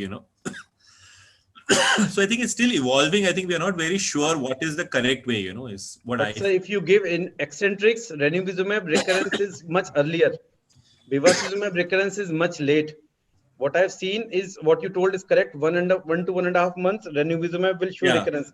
But Avastin will show recurrence after 2 to 3 months. By that time, obviously zone 1 will get vascularized. So if we are experiencing half zone or quarter zone ROP, I feel Avastin will work better than ranibizumab. The only problem is that if you give more than 1 injections, how long are you going to follow up these patients? True, sir. Yeah, but Ajay, then you laser them, whenever it's possible. The second injection my subset had, because I couldn't laser them, for whatever reasons, either the systemic condition or the, media wasn't clear enough, But if you can laser them after the first injection, as Dr. Anubhav said, then you don't require the second injection. So the take home should be a combination of both. Yes. Totally. And sir, one more thing I just want to add. I have experienced that the worsening after injection is very fast and earlier as compared to normal worsening. Yes. Totally agreed. If you skip the baby for a week after recurrences injection, you might land up into advanced stage immediately. Yeah, it's like a rebound phenomena. Yes. Yeah, it's like a rebound phenomena. So better to sleep well instead of a nightmare. Yeah. Laser them whenever the first chance. Yeah. Totally agreed. So should we go to the next presentation? Yeah. Any other questions? Prashant, I think she's going to talk about surprises and multimodal imaging. Yes. You can share your screen, Prashant. Yes, sir. I'm sharing. Just 1 second. Able to see the screen, sir? Yeah. Good evening, all. I'm presenting one case of 57-year-old male who complained with diminution of vision in left eye for 1 month, and is a known case of hypertension. visual acuity was best corrected in right eye was 6.6 and in left eye it was 6.36. So on fundus examination, right eye we can see few RPO alteration. Apart from that, everything was fine. In left eye, we can see a big area of SRF. And then we did OCT. Few RPO alteration was there in the right eye, along with few Pecchi vessels. In left eye, we can see SRF with PED. This huge SRF in the down sections. And few Pecchi vessels we are able to see in left eye also. So we did angiography, right eye was pretty okay. Left eye, we can see smokestack pattern. And when we took OCT from there, we can see PED with SRF. So what's new in this case? But in all the pachychoroid cases, we used to do, or generally used to do ICG also. And in this case, we can see a few dilated vessels in the right eye, choroidal vessels. But in left eye, when we did ICG in this case, we can see hypocyanosis corresponding to PED. And at the edge of the PED, we can see beautifully, we can see 3 polyps are there. At hot spots, we can see in the late phases also. So when we did multimodal imaging, we did eye tracking on this polyp. We can see PED, we can see thumb-like PED, we can see TLP along with DLS. And in this section, we can see the DLS along with thumb-like polyp. So through this case, just I want to clarify the importance of multimodal imaging. We have to see each and every section on OCT. Like we can see nosed PED in this case in few of the section. We can see thumb-like PED, even DLS on the OCT we can see. So it gives us a fair idea that we have to proceed with ICG as well as FFA in such cases. And while we are doing FFA, we can see smokestack pattern, but ICG has completely changed the scenario, and we can see that beautiful polyps are there, and straight away the diagnosis is PCV. So take home message is importance of multimodal imaging, and ICG should be done. At least I am doing in all my pachychoroid cases. And SDOCT, we have to see each and every section carefully. So it was a small presentation. Thank you. Now, Prashant, I want to know what happened to the patient. What did you treat him with after this? And what was the follow-up? 1 second, sir. Just 1 second. Sir, straight away, I started with Eylea injection in these cases. Generally, if PCV is there, I'm starting with Eylea 3 loading doses. I think this is an ideal case demonstrating the pachychoroid spectrum. Yeah. So what happened now to this patient? I want to know. This patient, sir, this polyp has regressed. We have done ICG after 3 months. This polyp has regressed. Generally, in such cases, if polyp is not regressing, unfortunately, now combined PTT is not available. But I used to do combined PTT in such cases. The result is beautiful after combined PTT. But right now we don't have option of combined PTT. So I am always following this patient with Eylea. If they are not responding to Eylea, I don't have any option. We are repeating the Eylea only. So he became 6/6 and the PED and the fluid went off with the first injection, second or the third. I want to know. That's what I want to know. Second. First injection, SRA was there, gone. That slight flattening of PED was there, but in the subsequent injection, complete flattening of PED was not there. But yeah, this complete resolution of fluid was there. Okay. If extrafoveal or extrafoveal polyps are there, definitely we can laser it off on the first setting itself.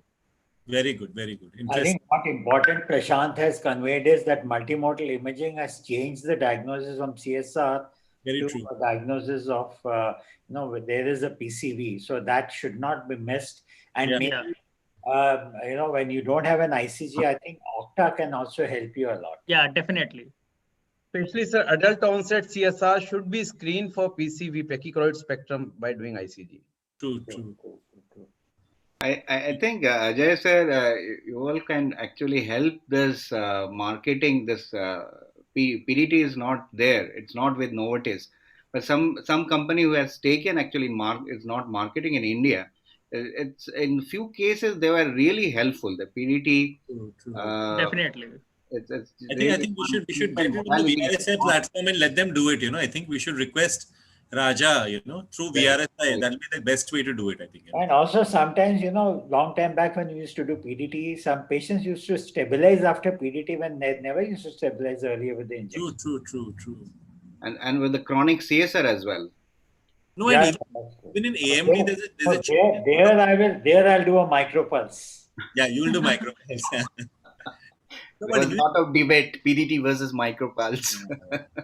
Not to be discussed there. So I think no question, we'll go to Ruchi's presentation of a large macular learning for a young surgeon. Ruchi is a young dynamic vitreoretina surgeon who is trained at RPC and is doing extremely well. Thank you. Yeah, Ruchi, Yeah. you can share your... Good evening, everyone. Sir, am I audible? Yeah, you're audible, but thoda sa uncha bolo. Okay, sir. Good evening, everyone. First of all, I would like to thank Ajay sir for giving me this opportunity to talk about my work. So I will start. So I don't have any financial disclosure in this presentation. So the case is a 26-year-old male who presented with a history of blunt trauma to the left eye 2 years back. He had a sudden diminution of vision with minimal visual recovery. He had already been diagnosed as a case of a large post-traumatic macular hole outside, but because of poor prognosis, he had not been operated upon. So on clinical examination, the right eye was absolutely normal. BCVA was 6.6 Nellens and left eye had 2/60 vision. There was RAPD present in the left eye. Patient had an inferotemporal iridodialysis, and on fundus examination, there was a large macular hole with pigmentary changes around the macular region. So this is a clinical picture of the anterior segment showing the iridodialysis. And this is a fundus photograph showing a large macular hole, and superior to the macular hole, there are old pigmentary changes that are also visible. This was the OCT of the patient. It's more like a flat macular hole. The base size was 1.6 millimeters and the hole size was 1.08 millimeters. So I had done such cases before, and I used to do inverted ILM flaps in these cases, and the hole would close. However, during this time, there was a discussion going on in one of our WhatsApp groups about a new technique of a large temporal flap, a single large temporal flap, where a senior colleague of mine had shown her results, and they seemed to be very encouraging. So she had shown these she had shared these OCT images where there was a flap closure first. The hole would seem to be open, but the flap would be closing the hole, and over time, 1 to 2 months later, the macular hole would close. So I thought that I could also try the same technique in this case. So I changed my plan to a large temporal flap. Although my senior told me that she only does a fluid air exchange in such cases without any gas tamponade, I still went ahead with sulfur hexafluoride tamponade. So this is a short surgical video demonstrating the technique. Usually in such cases, when I have to get flaps from all sides, I usually peel small strips of ILM so that I can get hold of the flap in toto. So in this case also, I tried to get as large a flap as I could from the temporal side, gently peeling the flap away, making sure not to break the flap in between.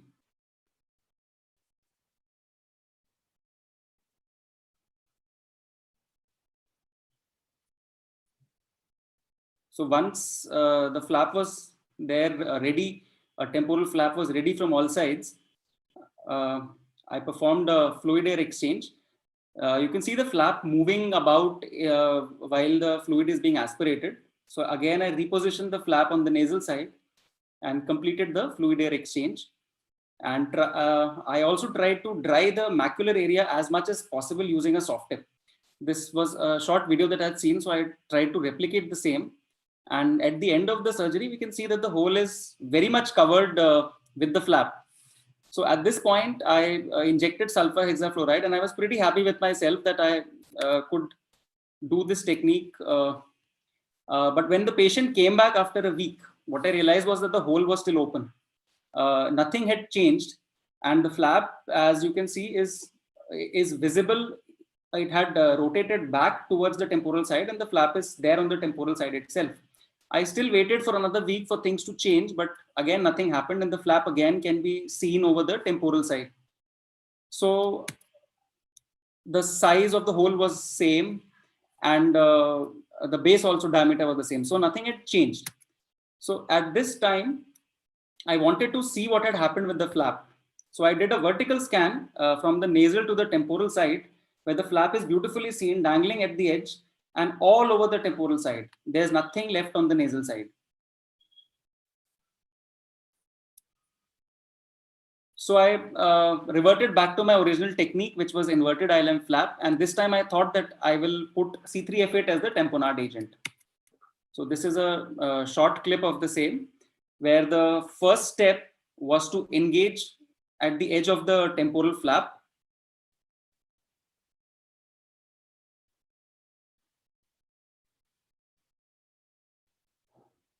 Then I tried to raise flap from all sides.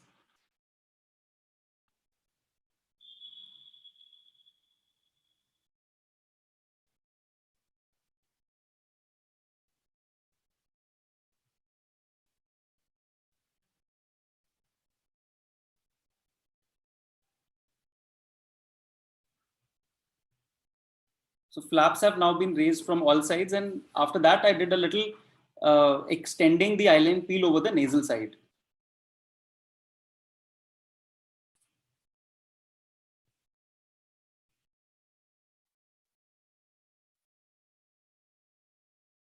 So at this stage, I trimmed the flaps a little bit, did a fluid air exchange.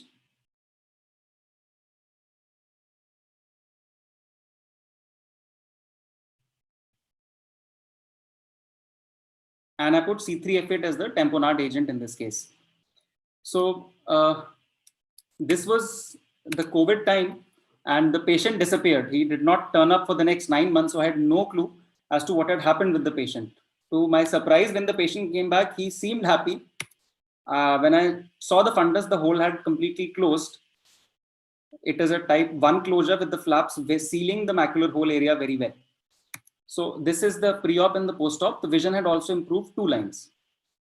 So this was the time when I actually went back to the original article which had described the temporal flap. So this same article, the article was, the technique has been described by Micheluska et al., who were the ones who described the inverted ILM flap technique. So what they found was that a temporal flap actually helps in closing the hole. It is equally good with lesser areas of DONFL. They also showed, they have very beautifully described how the hole closes, that first there is a flap closure, and over a period of time, which could range from 1 to 3 months, the hole will close with equal anatomical and functional outcome as compared to a normal inverted flap technique. However, when I read the entire article, I realized that they did describe that in 3 cases, in both the groups, they had a failure, where the flap, where the hole did not close, and surgical failure in their series did not correlate either with the size of the macular hole or any other factor that they could analyze. And in their series, when they did the surgery again, they actually put oil instead of gas that I had done. So maybe I was a little lucky in that regard. So what I learned from this case was that a case selection was probably not right for me. As a first case, I should not have taken a very large macular hole for this technique. I did not do proper research. I heard from someone that a new technique is there, which is very good. And I jumped to try it out on my patient rather than, try it on simpler cases first and then trying it out on more complex cases. You have to be ready for the fallout. It was very difficult for me to explain to a patient why the hole did not close. He had already been told by 3 different surgeons that the hole will not close. And I had somewhat assured him that, that I'll try my best, it might close. And in the end, you should always have a backup plan. So I think the inverted regular ILM flap technique is very good. I don't have any problems with that. And that was the backup plan which helped me out in the end. So thank you everyone for listening. Thank you, Ruchir. It was an excellent presentation and beautiful videos. Very good. Very good. Ruchir, can you And answer? Dr. If anyone Ajay? has any questions for Ruchir? I would say that you have left a very good message also, that you've been very honest with the patient. That is the most important part, and honest with yourself. And you never lost it and you went back again to try it again. That's good. One thing. Second thing is, about the selection of case, I would definitely say you chose a right case, because it wasn't a bad selection for you to take up a case for a new method to be tried, because the patient already had RAPD, had less chances of closure. So you put your best foot forward. You have put your best foot forward, and that's very good. I appreciate your efforts. And I think, Ruchi, the most important thing is you decided to redo the patient early on in time. Yes, sir. I operated actually after 2 weeks only. Yeah, that's very important. Otherwise, you won't have been able to achieve this. And I am actually sharing my video, which is again on macula hole, large macula hole. And probably it'll answer some of your questions, because the Navarroki group, I have read their papers and their temporal flap, but we have described the cabbage technique, which is basically a multi-flap technique. And maybe we can have questions with that later on, or if somebody wants to ask, which Yes, I want to add one thing, sir. Just one thing. Yeah. Peeling ILM till the whole edge is very important. You have to peel ILM till the whole edge very carefully. You should not disengage from the flap, from the whole edge. And then even if you put single temporal flap, or you put like cauliflower thing, it will close even 1700 microns large hole very easily. You need not to do anything extra. True. That is my personal experience in a lot of large macula hole cases, even traumatic large macula They holes. do close with converted island. But anyway, so I'll just share my thing.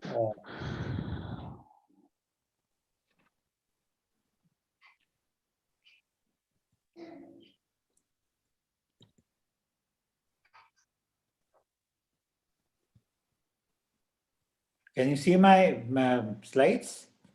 Sally, can you stop share for a minute? Okay. First open the presentation, then do the slideshows. Okay.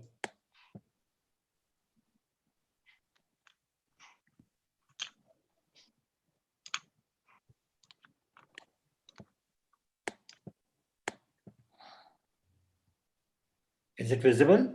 Yeah. Okay. Now it is visible.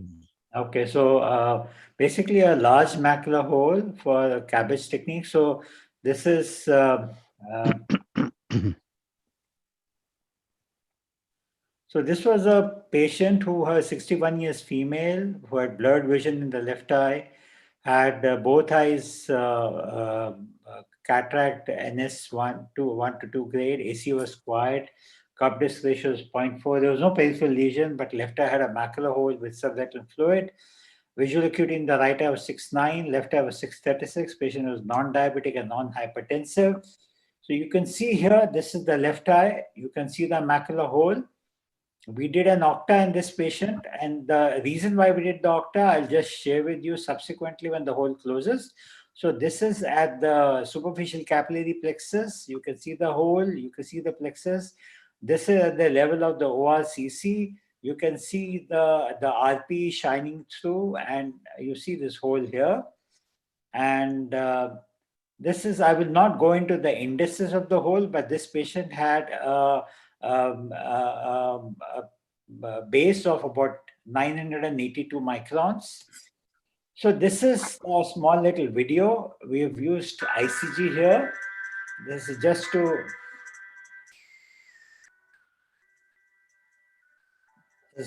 we normally do it with the chandelier to basically to get a better video. So you can see the hole.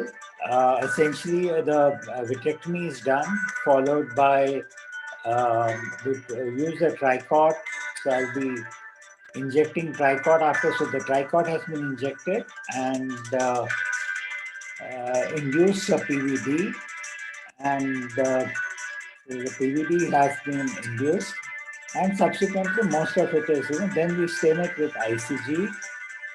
You can see the flaps being made. So this is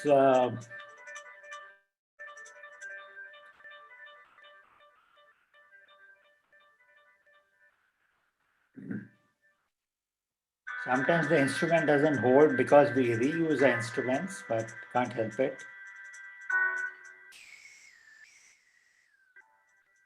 I didn't wish to edit this, but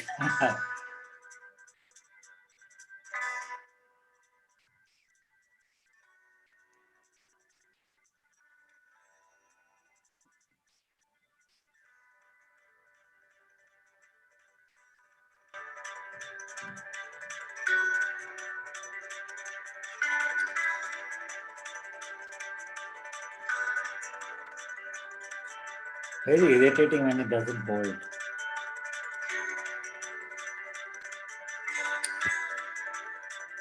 So there are 3 flaps now. We'll get one more and then enlarge the.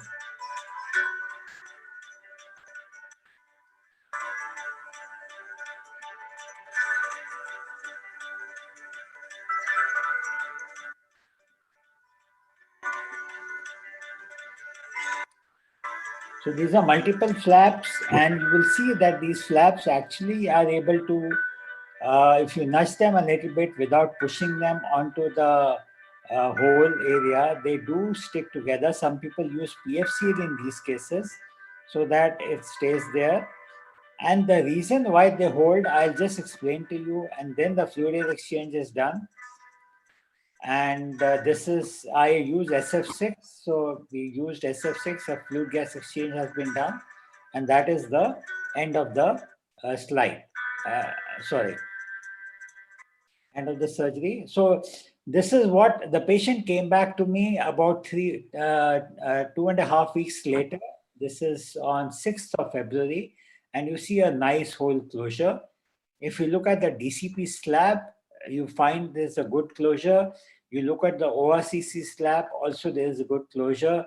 The patient's visual acuity has improved to 618. This is just 2 weeks. This is the comparison. This is what the patient's pre-op presentation. This was on the 16th of January, got operated on 18th January. This is on 6th February with the ILM flaps lying here and the hole closed.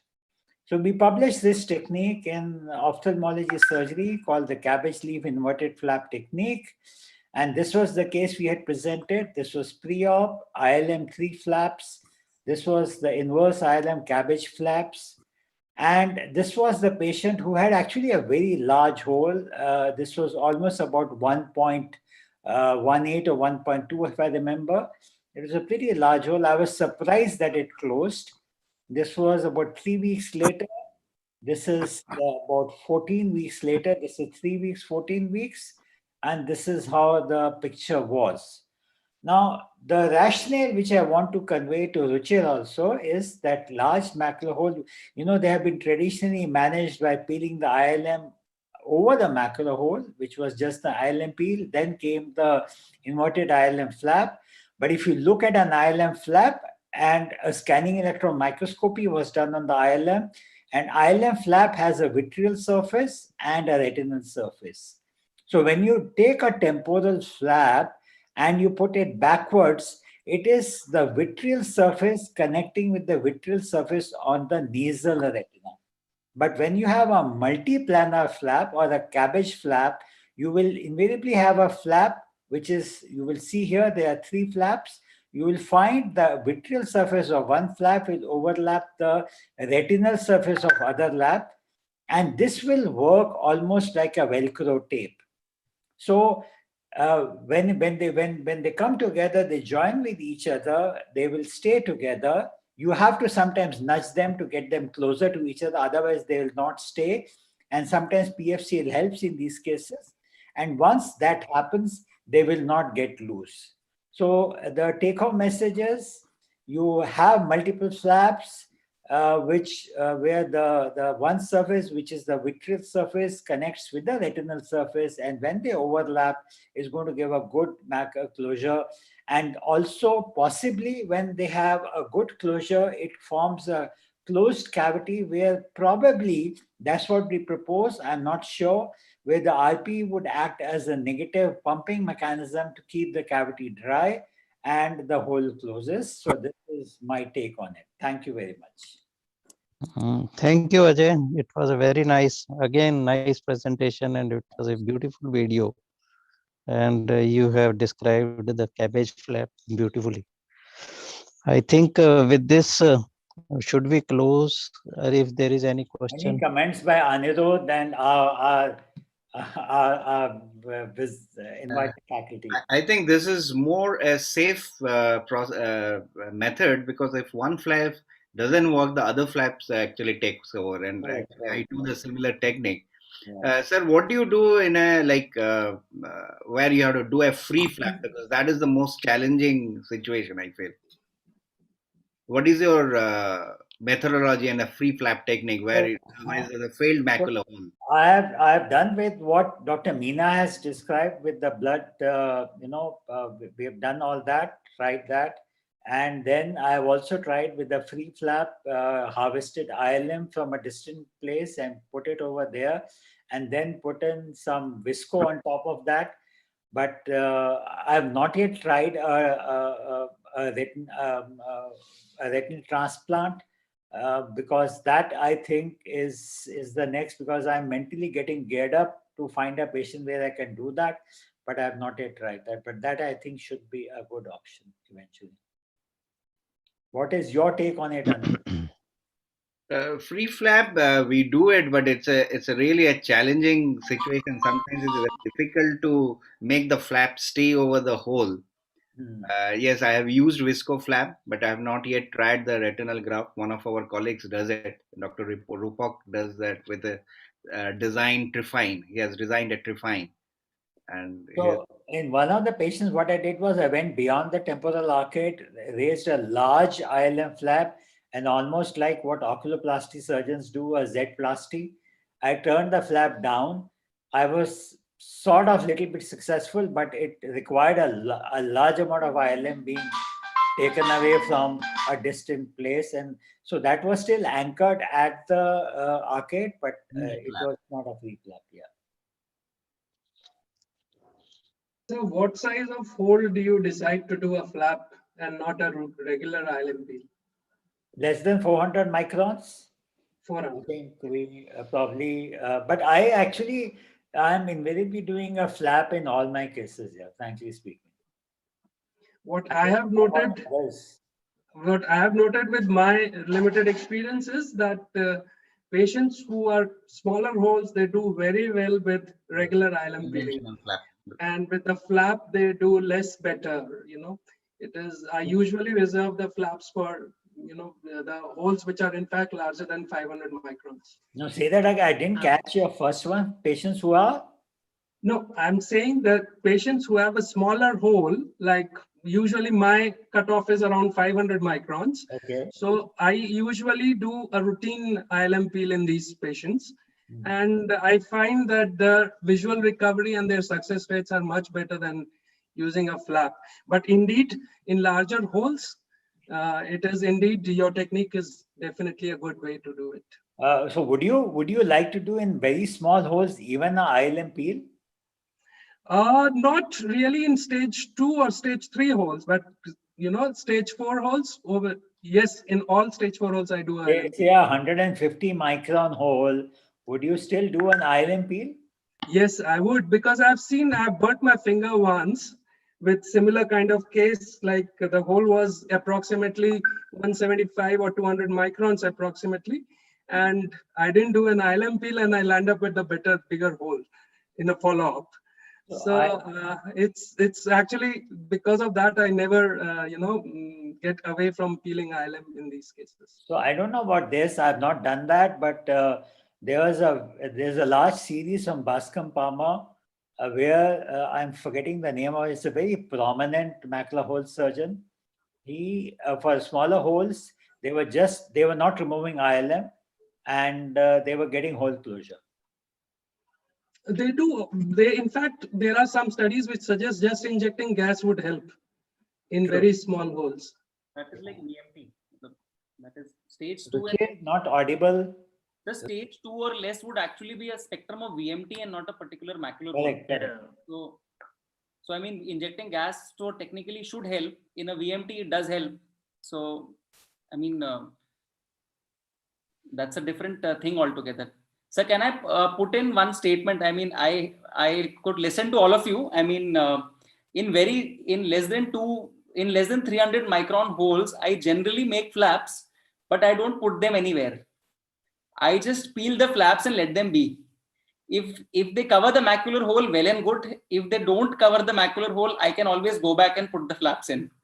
So holes close either ways. So that is something. Let me ask this question. Do people believe that once you have multiple flaps, whether the flaps would help in the centripetal movement of the retina? Sir, I too don't believe that. No, but then how does the hole close? I somehow feel that it is the drying effect of the flaps that is helping it, and the fact that it is giving a scaffold for the closure to happen. No, so scaffold for what? Scaffold for the retina. Okay, the centripetal force, right? No, scaffold for what to grow there? The retina has to move to the center. Why should a retina which is stuck, which is attached to the retinal pigment epithelium, move to the center? Sir, my rationale was just that when we did not do flaps, when we used to only do ILM peeling and the hole would not close, most of the people would only just dry the area and then put a longer tamponade. So probably the drying effect was more prominent in those cases. So if I'm putting flaps, I may only be providing that drying effect for a longer period of time. That is what I believe. I do agree with you that the centripetal forces should change, which should help in when the fibrosis happens, it should help in closure of the hole.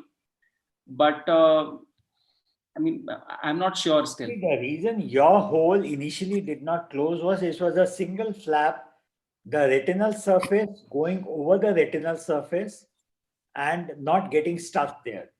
Right, sir. But when you did multiple techniques, then they attached to each other, they formed a closed cavity, which did not get any fluid inside it. Right. And that probably helped. And then there was it sort of caused an inward movement, and that probably caused the closure of the hole. Because nobody really talks about it, and I'm surprised that, I personally feel that there is a centripetal force working, but no way to prove it. Sir, I had one last question. Regarding brolucizumab only, I mean, I just could not speak up at that point of time. I have given this injection in 4 patients as of now, and 1 is planned for a cataract surgery. And what I heard was that any inflammatory condition could trigger a response. So should I wait in that patient, and how long do we intend to not provide any stimulus, any inflammatory stimulus in such patients? Anirudh? Yeah, I think it's we are all actually learning, so it's better to wait for some time. That's what I believe. Like we give eccentrics in such cases, sir. There's a post-cataract, so I think this might be also something we should keep in mind.